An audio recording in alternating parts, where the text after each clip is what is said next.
अस्सलाम वालेकुम चैंपियंस। तो आज का हमारा टॉपिक है इक्वेशन ऑफ मोशन। आज के लेक्चर में हम इक्वेशन ऑफ मोशन को ड्राइव नहीं करेंगे, जस्ट एक ओवरव्यू समझेंगे इक्वेशन ऑफ मोशन का, उसके यूज केसेस को समझेंगे। हम समझेंगे कि इक्वेशन ऑफ मोशन जो हमारे पास मौजूद है वो कहाँ से आई है। एक बहुत बड़ा मिसकंसेप्ट है हमारे पास कि इक्वेशन ऑफ मोशन को ड्राइव न्यूटन ने किया, जबकि ऐसा नहीं है। इसके बारे में हम थोड़ी सी हिस्ट्री को डिस्कस करेंगे और बेसिक जो हमारे पास इक्वेशन ऑफ मोशंस हैं उनको हम देखेंगे और उनको हम समझेंगे कि उनमें कौन कौन से काइनेमेटिक वेरिएबल्स जो है वो एग्जिस्ट करते हैं और काइनेमेटिक वेरिएबल्स के बारे में हम डिस्कस करेंगे आज। देखिए बेटा, इक्वेशन ऑफ मोशन की चूंकि ये वाला जो पोर्शन था वो हमारे पास प्रॉपर थ्योरेटिकल बेस है, तो इसलिए मैंने थोड़ा बहुत आपके सामने लिख लिया। तो बेटा बात हमारे पास शुरू होती है गैलीलियो से। देखिए गैलीलियो के बारे में आप सब जानते हैं कि उसने कुछ एक्सपेरिमेंट्स किए थे जिसमें उसने लीनिंग टावर ऑफ पीसा से कुछ ऑब्जेक्ट्स को, हैवी और लाइट ऑब्जेक्ट्स को फॉल करवाया था और उसने कंक्लूड किया था कि कोई भी ऑब्जेक्ट हो अगर फ्रिक्शन एग्जिस्ट ना करे तो सारे के सारे जो ऑब्जेक्ट्स हैं वो सेम एक्सेलरेशन के साथ नीचे गिरते हैं और उनकी जो स्पीड है वो उनके मास के ऊपर डिपेंड नहीं करती। तो ये उसकी कंक्लूजन थी। इसी तरह से जो गैलीलियो था, गैलीलियो ने कुछ मैथमेटिकल फॉर्मूलाज, मैथमेटिकल डिस्कवरीज की थी यूनिफॉर्मली एक्सेलरेटेड बॉडीज की। ठीक है, मतलब ऐसी बॉडीज जो यूनिफॉर्मली एक्सेलरेट कर रही थी, उन बॉडीज की उसने मैथमेटिकल डिस्कवरीज की थी। उसके बाद बेटा, उसके बाद फिर बारी आती है न्यूटन की। न्यूटन ने अपनी एक बुक में उसने फिजिक्स के तीन मशहूर laws, Newton first law, second law, third law, आप लोगों को याद होगा, उसने उन इक्वेशन न्यूटन ने उन लॉज को एक्सप्लेन किया था बड़ी डिटेल के साथ। उसके बाद उसने अपनी जो बुक थी, न्यूटन ने जो उसकी बुक थी उसमें उसने मोशन को बड़े अच्छे तरीके से एक्सप्लेन किया था, उसने समझाया था और अपने तीनों के तीनों लॉज को उसमें समझाने की और एक्सप्लेन करने की भरपूर कोशिश की थी। अब उसके बाद कुछ वक्त गुजरा, कुछ वक्त गुजरने के बाद कुछ फिजिसिस्ट, अच्छा एक बात याद रखिएगा, इसमें न्यूटन की जो बुक थी उसके अंदर कहीं पे भी इस तरह से तीन इक्वेशंस एग्जिस्ट नहीं करती थी, ये याद रखिएगा। ठीक है, तो न्यूटन ने इन इक्वेशंस को कभी डिराइव नहीं किया था, बल्कि हुआ कुछ यूं था कि उसके लॉज आने के बाद कुछ फिजिसिस्ट और मैथमेटिशियंस ने मिलके इन दोनों के काम को, गैलीलियो और न्यूटन के काम को आपस में मिक्स किया और कंबाइन किया, और कंबाइन करने के बाद उन्होंने इन तीन इक्वेशंस को डिराइव किया था। ये जो तीन इक्वेशंस आपके सामने, जिनको हम इक्वेशंस ऑफ मोशन कहा करते हैं, तो इसीलिए इनको इक्वेशंस ऑफ मोशन कहा करते हैं, कभी इनको न्यूटन इक्वेशंस ऑफ मोशन हम नहीं कहते, याद रखिएगा इस चीज को। दूसरी बात, जिस तरह से आप लोग न्यूटन लॉज कहते हैं, वो लॉज एक्सप्लेन किए थे न्यूटन ने। ठीक है, और ये जो इक्वेशन ऑफ मोशन है, मैं बार बार रिपीट कर रहा हूं बेटा, ये न्यूटन ने एक्सप्लेन नहीं की थी। ठीक है, बहरहाल, तो जिस तरह से मैंने आपको यहाँ पे समझाया हुआ है कि जो इक्वेशंस ऑफ मोशंस हैं, ठीक है, जो हम आज के जमाने में समझते हैं, पढ़ते हैं, वो कंबाइन इफेक्ट था किसका, गैलीलियो और न्यूटन का। वेल, ये तो आपके पास एक ब्रीफ ब्रीफ एक छोटी सी इंट्रोडक्शन था कि इक्वेशन ऑफ मोशंस हम तक पहुंचे किस तरह से।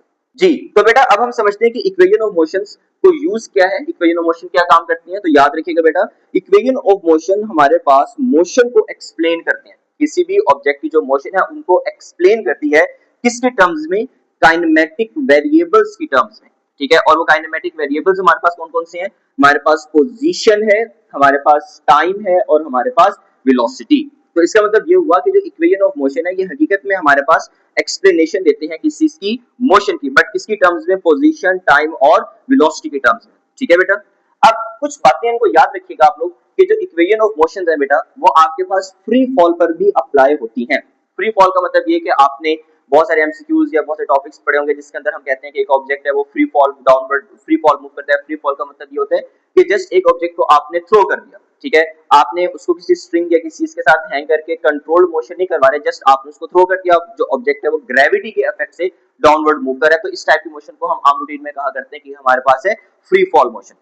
दूसरी बात बेटा, इस पॉइंट को आप बेसिक लिमिटेशन का नाम भी दे सकते हैं, और ये पॉइंट हमें ये समझाता है कि जो आपके पास इक्वेशन ऑफ मोशंस है ये सिर्फ और सिर्फ उस वक्त एप्लीकेबल होंगी जब ऑब्जेक्ट जो है वो मूव करेगा स्ट्रेट लाइन में। ठीक है बेटा, मिसाल के तौर पे एक ऑब्जेक्ट है वो बिल्कुल स्ट्रेट लाइन में मूव कर रहा है, तो इक्वेशन ऑफ मोशन उस वक्त अप्लाई होंगी।